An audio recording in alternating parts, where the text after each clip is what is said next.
about to get serious here! There's no winning when it gets to me now. Alright everyone, JB here, and we're back with another Dragon Ball Z video channel today. Now today, this video is a bit overdue, but we're gonna be doing our post tier list for the anniversary and all that good stuff. I think it's the best time to kind of release this as well, with us most likely getting a new LF this month. That's probably gonna be movie starters related. But I'm going to be giving my top 10, and then we're going to have the honorable mentions down here. Now, I have been sick for the past couple days, and I am currently still sick recording this. So if you guys hear me cough or, clear my throat, I do apologize in advance. But as always, if you're new around here, consider leaving a like on the video and join the channel. It's very much appreciated.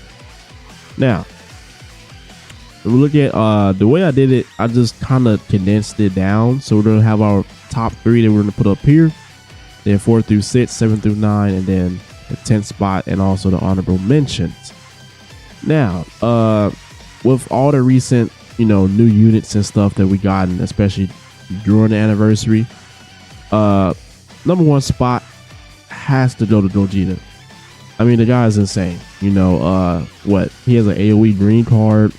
He counters with his unique ability, his unique gauge, I mean. And then, he's just Gogeta. He has overall solid teams. GT, Fusion Warriors. Heck, if you wanted to just be random at it and throw them on Saiyans, you could do that. But I think, obviously his best teams would be Fusion Warrior, which is a really good top tender team. Same thing with GT. They recently just got this green Omega Shenron, the LF, and he's an overall solid unit, with his utility and all that good stuff. So GT, especially, for this guy, it doesn't matter. The guy is just a powerhouse. Overall, there's not much to be said.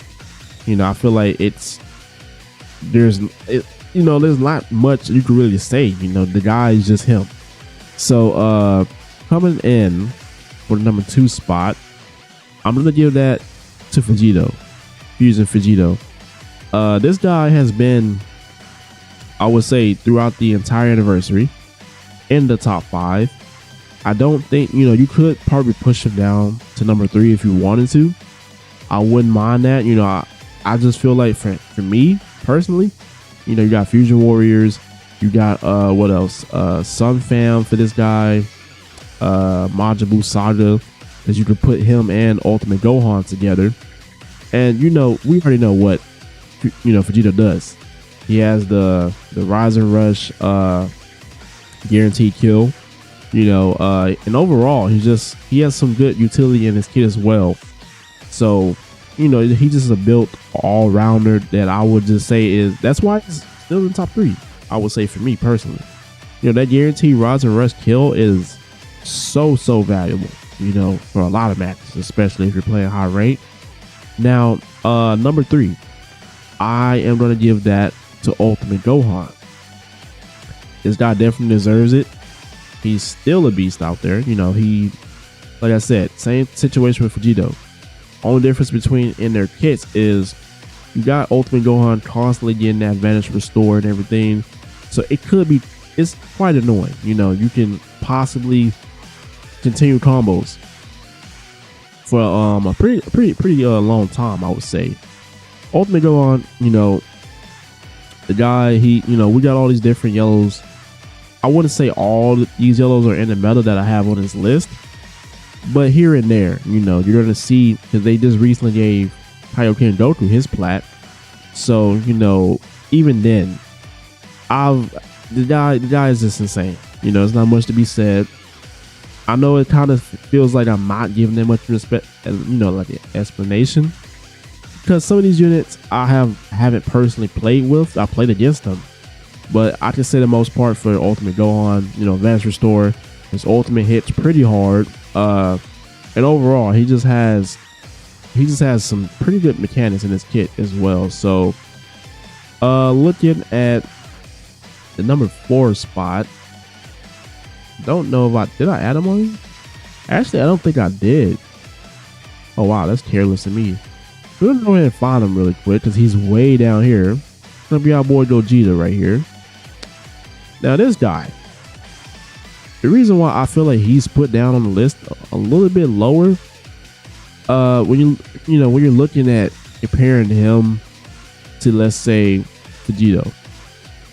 Vegito has the better mechanic. The only thing I have an issue with Gogeta with him, because you can even put him down a little bit lower, probably even top 5, or even at the 6th spot. But I think this is where he's solid at, because you have Fusion Warriors going on. Like I mentioned, you got Sun Fam, you got Vegeta Clan, different teams that you can put him on, variety of teams. But his ability once he transforms, it kind of feels like it kind of sucks that you can't sidestep to get more cards. It's basically where you're just pressing cards, you're comboing. And there's nothing wrong. It's free damage, but at the end of the day, it's not guaranteed kill compared to let's say like Vegito. You can even mention these two. Like I said, Gogeta's ultimate hit hard. Ultimate Gohan, his ultimate hit hard. Like it's, I feel like that's just the difference for me mainly. And coming in at number 5, some of you might be surprised. I'm gonna give that to Merge Corrupt Zamasu.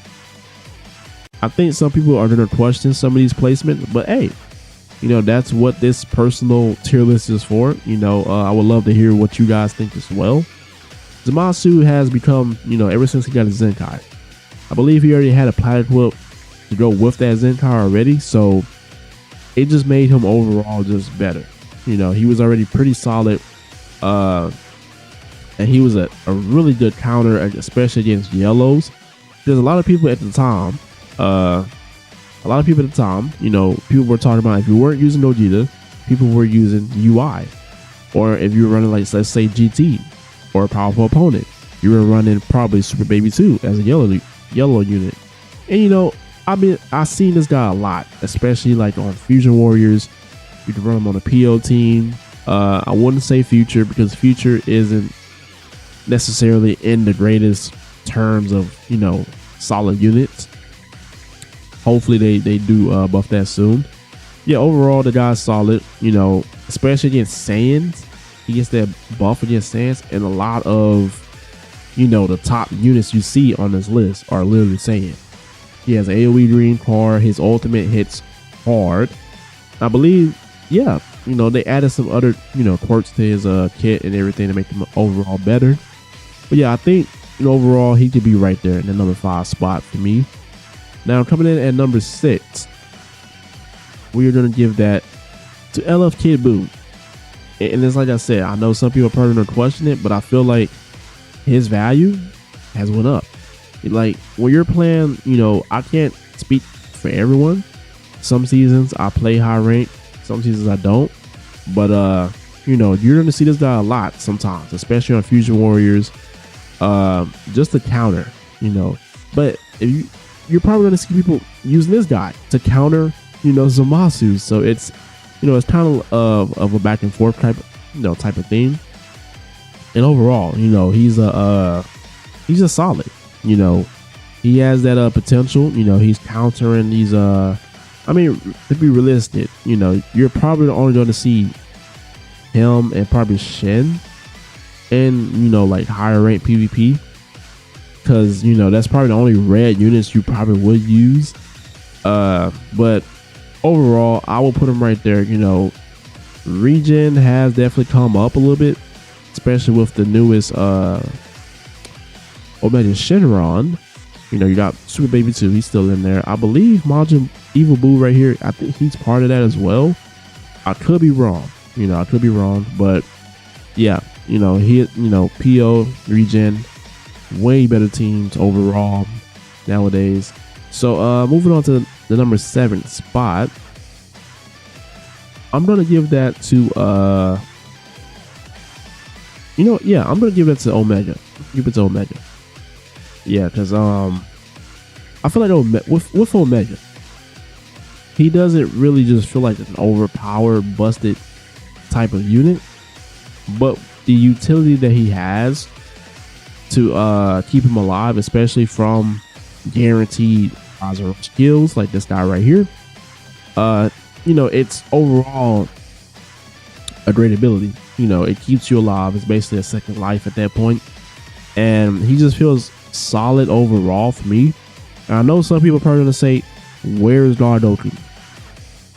As much as I love Dardoku, I hate to say it, the guy he's not making the cut. Not on this list. He has pretty solid to mid damage, but he doesn't get any key on whenever he swaps in, and etc. Right? And Dardoku, he's got like what 2-3 buffs now. They gave him 2 different plats, and at this point, it's just like, man, he was all right when he first came out, but yeah. So we're gonna leave Omega at the 7th spot. Coming in at the 8th spot, I would give that to Shin, and I feel like he's very underrated. Shin is just so good for support, for even just taking hits, reducing key, all the good stuff, and just stopping combos, just buying time for you to tag back out. Now the thing is, I got this guy at 14 stars, so I use him a lot when it comes to putting, like, let's say like a guard key team, or sometimes I might just want to put him in the leader slot and just run whatever team I want. And you can do that because he's not limited to like a certain tag with his damage buffs, and his debuffs and all that stuff. It just says allies. He's overall just solid support.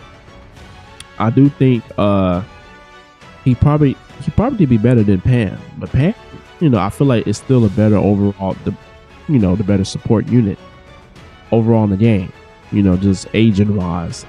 But he definitely comes close, I would say. I feel like on release, a lot of people just looked at him and were like, he's not really all that. But for me, I really like him. I really do enjoy using him in PvP. But coming in at the number 9th spot, I am going to give that to Super Baby 2. And I think, for a long time, he's been up and down on this list over the last couple months, especially for me. And with a higher star, Super Baby 2, he's definitely good. He's great. He's solid. He's able to kill your combos, take away your key, your vanish, all this stuff once his unique gauge pops. And overall, he just, what else? He has a counter green card and some other things in his kit. Essentially speaking, if you have him at lower stars though, he's not gonna perform as much as you would want him to. But the reason why I'm keeping him in the top 10 area is simply because at higher stars, he can perform. It's the same situation. You can put him on PO, you can put him on GT. GT has some solid, valuable options now. And I believe he's regen as well. You can even put him on regen. And I believe you can run him. You probably run him with these 3 guys right here: Zamasu, Kid Buu. That'll be a solid 3, top 3 setup. So yeah, we're gonna leave him at that spot right there. And then coming in at number 10, couldn't really decide between these 2 guys, between Rage Shenron and Eva Buu. Now I've had to pit at this spot. For me it's tied, but I will put Rage Shenron over Eva Buu. Simply because they both have their quirks and their kits. He's a defensive type. I forgot what this guy was. I didn't really look at the banner when he released, but overall, they have some really good things in their kit. This is overall just, when you put them on, you just put them on a team, and it just feels good to have them on a team because they're doing something. Let's just say they're not doing the best damage, but at the end of the day, they have all this different utility in their kit. It's just helping them support and just take hits, especially with this guy. He's a defensive type, so that he kind of already has that built in his kit. Now, just to save you guys the troubles, we have our little honorable mentions down here. Now, if I had to place these in order, of how I would probably put them, I would probably put Golden Frieza. Yeah, we'll probably put him first. We'll probably put Gohan. And then I probably would do this and put Kaioken last. Only reason why I'm putting Kaioken last, he's in that top 15 spot. You can even move him down over, probably not over UI. I don't think he's better than UI, but with his Platypus, I feel like he's underrated. His Platypus makes such a difference. Those Platypus, that I believe what they gave him to the free to play Omega Shenron as well, and it feels like a whole Zenkai in that Platypus, basically a mini Zenkai. So, with them already giving us a Platypus for some of our ultras, I'm gonna be interested to see what ultra is gonna get soon next. Could even be the which ultra was that? The Super Saiyan Gogeta Ultra, if I can find them on this list. But you guys know which ultra I'm talking about, essentially. Because kind of right now they have the whole, buffing up movies and all of this stuff. So there's a good chance that can happen, and I would be very happy about that. So overall, this is where I'm going to leave my my top 10 alongside the honorable mentions. This is my personal, my personal opinion of my tier list, how I would put it. But do let me know down below what would you guys change, who would you put where. I would love to see it. I love the comments. I know I've been gone a while, but your boy's been sick. I've had a really bad cold, and I'm still kind of sick. You probably can hear it in my voice as I'm recording this, but like I said, I gotta put something out for you guys. This video was already overdue of when it was supposed to be released. So yeah, hopefully you guys enjoyed. Hopefully maybe this was helpful for any new players looking to see what units are the top. I can't necessarily say, I think this is a good solid accurate, if you were just to like measure this on like the top units in the meta right now, what you want to put on your teams, but some of this could be changed around. Like I said, not all of it could be in some of these spots. Like for Gogeta, you can even switch these guys. Well, actually, no, I probably wouldn't. Yeah, I probably wouldn't do that. Switch these guys, but you probably could. Smosh is good, but I feel like Gogeta is a little bit better. But essentially, yeah, that is going to be it for today's video. Hopefully this was helpful, and maybe you enjoyed the video. Hopefully you did that too. But yeah, as always, everyone have a blessed day. It's your boy JB. I'm out.